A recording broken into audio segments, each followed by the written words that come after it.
Will a white person be okay with their partner questioning, challenging, and disproving the righteousness of white actions? After this, will the white person be comfortable with their partner fighting and doing actions against white people's unrighteous actions? Then, lastly, after deciding will they be okay with the previous two options, will they be okay and comfortable with joining their partner and fighting this good fight? What's going on, y'all? Welcome back to another episode of Don't Be a Viking podcast. Today I got a good episode for y'all. We're going to talk about the problems with mixed race relationships or interracial relationships. Now, y'all know the platform is geared towards marriage and family life and things of that nature, home structure, etc. So when I be reading, I read a lot of different stuff. And when I read, I try to look at it through the lens of how can I apply this knowledge to relationships or to the household, etc. So I was reading this book called The Fall of America. I got it right here. Well, bam. In this book on page 16, it says the following. It says, the oppressor seeks out our women to debase them. Now, with that, I'm like, interesting. So that's what we're going to talk about today. We're going to see, what do debase mean? We're going to dive into it, and we're going to see how accurate this is. If it's accurate, if it's something we can apply, if it's not, throw it away, do without it. But this what I say, even if it's not, even if it's something you disagree with, I feel like it's always good to even listen to opposing sides of what you already think and believe. So when you hear their perspective, you know even more why your perspective right. You know, you can start to think of even more justification and backing up of your beliefs by hearing the flaw in other type of beliefs. So let's really dive into this. Let's analyze the debasing. And then after analyzing it, we can see, okay, if you get with a partner that debases you, you are loving that partner more than you love yourself. So if I get with a white partner, with a Caucasian partner, and this partner debases me, then I'm really choosing white over black. I'm choosing to love white more than I love black, even though I'm black. I'm choosing to love somebody else more than I'm loving myself. Somebody else's race more than I'm loving my own race. And we know this on a micro level. If you love anybody else more than yourself, that's a problem. Whether even if you got a kid, if you love your kid more than you love yourself, that's still a problem. So imagine on a macro level, on a larger scale, loving a completely different race of people more than you love your own people. Is that detrimental? Is that important? Let's see if we can get some answers by going into it. I got the actual dictionary instead of just looking it up on Google. Let's see what debase means. Debase, I just seen it. There you go. To lower in character, quality, or value. All right. So we can simplify it and leave quality out for the sake of the video, just so we won't drag it out longer than what it need to be. Because if we got the character of something and the value of something, they automatically give us the quality of that thing. You see what I'm saying? So we can leave it out because it's just reiterating the other two. So let's make sure we're on the same page with character, because I'm sure we know what value is. Character is just the morality of somebody. That's it. How good or bad they is. That's their character. So let's start with value first, then we'll go into the morality part. So we got to ask ourselves, if getting with a certain partner, if getting with the opposite race debases us, let's look at the value part. What is the most valuable thing you can do as a black man or as a black woman? If we ask this question and you don't even know an answer to this question, that proves that this I need something you thought about before. So if this I need something you really pondered over or studied, then you wouldn't even know where to begin to ask yourself and look for answers as far as how does a partner, how does somebody outside of me affect my value as a black man or a black woman if you never even sat and pondered on the question. That's the first problem. But if you do got an answer, let's see if our answers align. So let's dive into what I read, try to break it apart. If you agree with it, let me know what you agree with. If you disagree with it, let me know what you disagree with. And we'll continue to sharpen each other, iron sharpen iron. Keep reading more material, keep studying, keep trying to perfect our knowledge on marriage, our knowledge on relationships and family life. Because this is a super important part of life. Family is the foundation of a community. Community is the foundation of a nation. So if you don't have a strong family, you don't have a strong nation, and vice versa. Let's get into it. The most valuable thing you can do as a black man or a black woman, and I'm black, so I'm speaking through that lens, but you can like use this same knowledge no matter what you is. You can take the same wisdom we using in this situation and use it if you white, Mexican, anything. You see what I'm saying? Cool. So as a black man or a black woman, the most valuable thing any one of us can do is unify with our other black brothers and sisters on the basis of righteousness and productivity and success. How does having a white spouse get in the way of this though?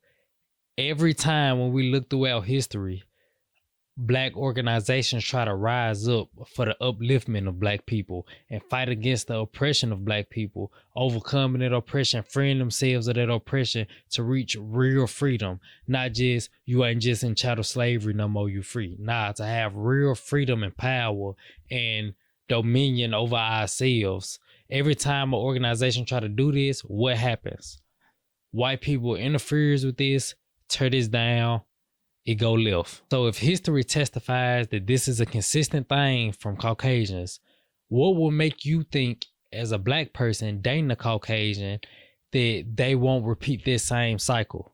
It sounds like if a black person has a white spouse, then that white spouse may interfere with that black person trying himself or trying to help his people reach that true freedom, free of the grip and grasp of white people. So thinking over that, the question is, what will make you think your white spouse won't repeat this same action? What intelligent people gonna put another people over themselves? Using it in this situation, what white person gonna put the success of black people over the success of white people? Not many. Black folks the main people to do that. Black folks have prioritized everybody else over themselves. When you look at other cultures, other races, they prioritize themselves first. Everybody else last. That's an intelligent thing to do. Black folks need to learn from that. When you see the Mexicans prioritize the Mexicans first. You see the whites prioritize the whites first. You see the Japanese, the Chinese, they prioritize themselves first. Everybody else, they'll prioritize after they get themselves straight. That's human nature. Then we can just look at the history. We see how white people keep trying to destroy black organizations from rising. But you might ask, what does this got to do with a personal relationship inside a home? That's the macro. What does this have to do with the micro? On the same level, let's say if I got a white partner and I'm really trying to study and I'm really trying to get to know my people more, get to know history more, and not only just know history just to know it, I'm trying to learn it, then see the flaws of what happened yesterday, and I'm trying to fight for my people and myself right now. And that fight for my people will be fighting against white people. So right now I'm trying to get the knowledge to fight against my spouse's people. Will a white person be okay with their partner questioning, challenging, and disproving the righteousness of white actions? After this, will the white person be comfortable with their partner fighting and doing actions against white people's unrighteous actions? Then lastly, after deciding will they be okay with the previous two options, will they be okay and comfortable with joining their partner and fighting this good fight?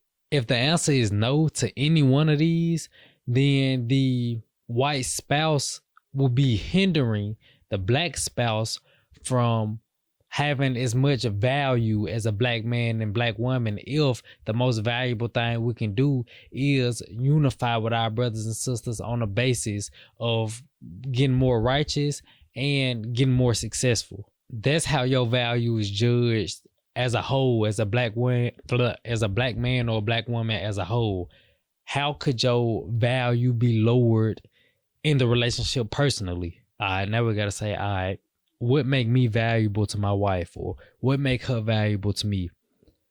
We can simplify it and say, how well we able to understand them, and how well are we able to help them overcome their challenges and obstacles of life. The black woman has been there every step of the way with the black man. All the challenges, all the struggles, all the hardships that we faced, she faced it too. So if this the case, which it is, so I shouldn't even say if, since this the case, who would be better at understanding this? If every time we went through hell, she not only went through hell, but went through the same hell, who else gonna understand us like she gonna understand us? Nobody. So if part of our value to each other as spouses, as partners, is how well we understand each other, bam, no better fit than her. Since she experienced the same trauma, the same hell that we experienced, when she do work on her own, trying to heal herself, overcome her own struggles, etc., guess what? When she finding solutions to her own problems, since we been doing the same thing, she finding solutions to your problem too. When little Day was in the trenches fighting for his life, guess who was in the trenches with him? Little Shaniqua. When little Shaniqua had hard times, guess who had hard times too? Little Day. Both of them in the trenches together, day by day. Shaniqua done suffered trying to look out for the little Days around the neighborhood. Now imagine little Day grow up, and instead of little Day honoring Shaniqua for the hell she went through with him and for him, imagine little Day get all grown and big and go get with a Sydney. Sydney been long far away from the trenches, living a good life. Sydney folks that cause your folks, Shaniqua and Lil Day folks harm. But instead of Lil Day honoring Shaniqua, Lil Day go get with Lil Sydney. Lil Day need that little butt whooped over and over again until Lil Day gets some get right, go marry Shaniqua, and apologize to Shaniqua for even considering anybody else other than her. So what I'm saying is, naturally, the black woman is of more value to the black man than any other woman. So the wisest thing for us to do is to get with the woman that's made for you, who is a better fit for the black man than the black woman. So getting with somebody other than a black woman, or a black woman getting with somebody other than a black man, will only lower us in value to our partner. I won't be as valuable to a white woman as I would be to a black woman. I just won't be, because as I'm learning about history, as I'm learning about my history, as I'm learning about my culture, and I'm learning about what make me better, guess what? Like I said earlier, since we got the same problems, I'm simultaneously learning what's gonna make her better, what her problems is, what she need to overcome, what happened to her in the past, or what she need to do in the present to make up for what happened in the past. You know what I'm saying? If me and this other person don't share the same cultures, don't share the same history, don't share the same nature, as I'm trying to learn about myself, which, as we said in the beginning of the video, you got to put self first. As I'm trying to learn about myself, I'm not simultaneously learning about her. So I'm learning what's best for me and how to treat myself and how to cope with X, Y, and Z. But she might have a completely different set of problems that I haven't even began to look into. So if I take this woman as my wife and we supposed to be becoming one, I haven't even began to look at how I can help you, how I can heal you, how I can make you better. Cause I'm still learning everything I need to do about myself. But if I got somebody that's the same as me, I can do all that work and worry about how I'm gonna fix on myself, because it's gonna help you out just as much. I hope that makes sense. Now let's move on to the character part, to the morality part. So the definition of moral is what's right and wrong, what's good and bad. So if somebody is debased morally, that just means that they are trained to believe right is wrong. Right is wrong and wrong is right. See, what's right and wrong depends on this person's understanding and perception of God. how does this person interpret scripture, or how does this person interpret the image of God in their head at all, or if they believe in God at all. All of this determines what's right or wrong. Simple example, I use basketball terms a lot. Simple example is, if my team playing against your team, it's right for my team to stop your team from scoring. It's wrong for my team to let your team stop us from scoring. And on your end, it's the same thing, but opposite. You see what I'm saying? So what's right and wrong depends on what side of the ball you on. So it's not really objective, it's subjective. If we study history, what's been right or positive for Caucasian people has been detrimental for my people. Vice versa, what's been progressive for my people has been a problem for white people. But you gonna say, but if we love each other, you know, they can look out for my best interest and I can look out for their best interest. We'll get back to the love topic. That's a good topic. That's a good thought. Like when I be reading, I be challenging myself, like asking the other side of the question, like, but what if this, but what if that? Because I feel like that mental sparring with yourself and make you sharper. So we gonna touch on it too. But a part of morality, knowing what's right and wrong, comes based off your discernment. Your discernment is based off what knowledge you got in your head. So let's say you're trying to study a certain type of material and you got a partner who is against what you're trying to study. This would be discouraging. So since this would be discouraging, a lot of folks like love their partner a whole bunch, probably got a family with their partner. They would rather try to keep the peace and say, you know what? You right, it ain't that deep, or I ain't gonna study this or you see what I'm saying? So if this some they can really liberate you, this some knowledge they can really uplift you as a black man or a black woman, but you got a white spouse and this spouse discourages you to continue this knowledge, you'll put the knowledge down to keep the peace in the household.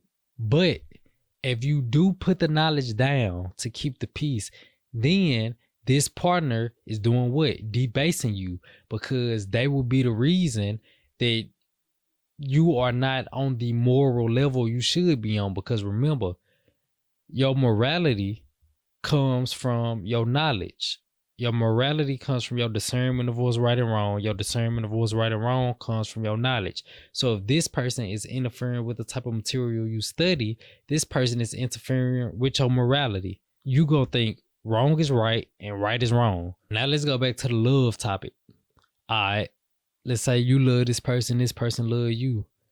Now we got to define what's love. Do y'all love each other? Because if I say it's a little brother that like this sister, they got a sexual relationship, he like the way that feeling feel, and he say, yeah, I love her. Everybody else in the room, the wise people in the room, will look at him a little funny, like, you don't love her. Yeah, you love the way she feel during this moment of intimacy, but that doesn't mean you love her. Let's say on a different level, I'm providing for somebody, I'm taking care of somebody, I'm nurturing somebody. Does this mean I love her? Not necessarily. I can be doing this to have you let your guard down, manipulate you, let you get comfortable with me, let you fall in love with me, just so I can drag you into my vampire court. You see what I'm saying? So what is love? Let's try to define it.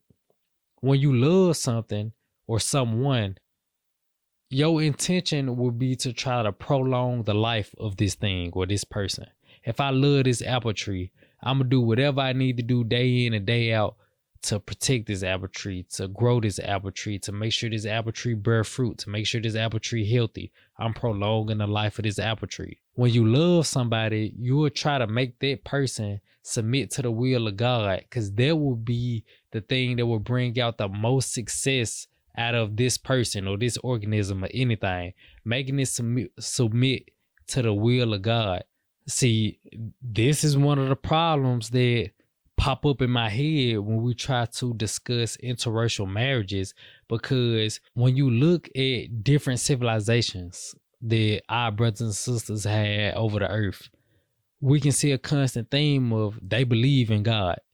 Now, their interpretation of God is different than the Caucasian Christian interpretation of God. So you know what happened every time the Caucasians came amongst our people? They performed divinocide. Divinocide is an act of killing God. Since you can't physically kill God, what they do is they'll like kill the religion. They'll attack the religion and bring the religion to nothing. Like people don't even utter the name of the other religion no more. You see what I'm saying? Everybody Christian now who don't become Christian, y'all know what happened to them. So we ain't gonna go deep into a religious debate right now, but we just gonna point out the obvious of these people believed in God. These people believe in God. These people come amongst these people, force their religion on them. So clearly, just off that, we see that we have two different beliefs when they come to God. That's how we're going to leave it there right now because I don't want to go down a rabbit hole and talk about something else. Then we can see after we start believing what they believe, after we accept their religion, this different religion that wasn't ours originally, after we accept their religion, we've been catching hell ever since. So if our belief in God is naturally different before they force their God among us, if naturally we believe in two different gods, that will mean what we value, our values and principles are different. And that will mean our morality, what we consider moral, what they consider moral, will be different. So I think the success of any marriage, especially an interracial marriage, depends on y'all willingness and ability to become one. Here lies the problem. Like I said earlier, will a white person be comfortable with their partner challenging, questioning, and disproving the unrighteous actions that white people been doing? And if a white spouse is okay with it, will they be okay with a black spouse doing actions that actively fight against the white people's unrighteous actions? If you're a white person, will you be okay day in and day out looking at your black spouse fight against your people? And lastly, will a white spouse help join in on backing their partner up fighting against white unrighteousness? If the answer is no, that means the black spouse will be basically choosing white people's side over black people's side. And remember the problem we said earlier with loving somebody else more than you love yourself. But if the white person do say yes to the previous three things we just listed, they will help fight the good fight, then it'll benefit both parties. Both of y'all will grow in value towards each other and towards the righteous community as a whole. And both of y'all will grow in morality. But if y'all ain't on the same page when it comes to the true history of religion, the history of God, principles, values, what's right and wrong, if y'all not on the same page with this, and y'all not on the same page with how y'all gonna take these beliefs and take these principles and bring them into actions, if y'all not on the same page 100%, it'll never work in no type of marriage, especially an interracial marriage where y'all got different natures, different cultures, different histories. Y'all gotta be on the same page more than ever with these differences coming into the marriage or into the relationship. So that's all I got, y'all. That's all we're going to talk about right now. We're going to add a little more to it later. Like as we continue to read, we're going to continue to challenge ourselves on what we read. We're going to bring it in front of the camera. We're going to talk about it. We're going to have dialogue on it. Man, if y'all like this type of content where we taking knowledge and trying to do something with it, take what we read and have good conversations about it and apply it to our life. If y'all like this, man, make sure y'all like, comment, subscribe, share, all that good stuff. I'm going to have some podcasts with some sisters probably in the next week or two. We're going to read some knowledge, be like, bam, this something we can apply to relationships or to family. I'm going to bring it to the sisters. We're going to have a good conversation about it. And instead of just talking one-on-one about wisdom, we're going to talk in a group. We're going to get other folks' opinion, but we're going to base it off the knowledge and wisdom we learning. And that'll help the sisters or brothers I bring on that's not really into reading, not really into gaining knowledge through a book. It'll help them be like, damn, reading not so bad if we able to have these interesting conversations off of it. So with that being said, man, I appreciate y'all tapping into the episode. the episode. Tapping into another episode of the Don't Be a Viking podcast. Holla at y'all. I hope y'all enjoyed it. Like I said, like, comment, subscribe, all that good stuff. Holla at y'all. Yes, sir, ski.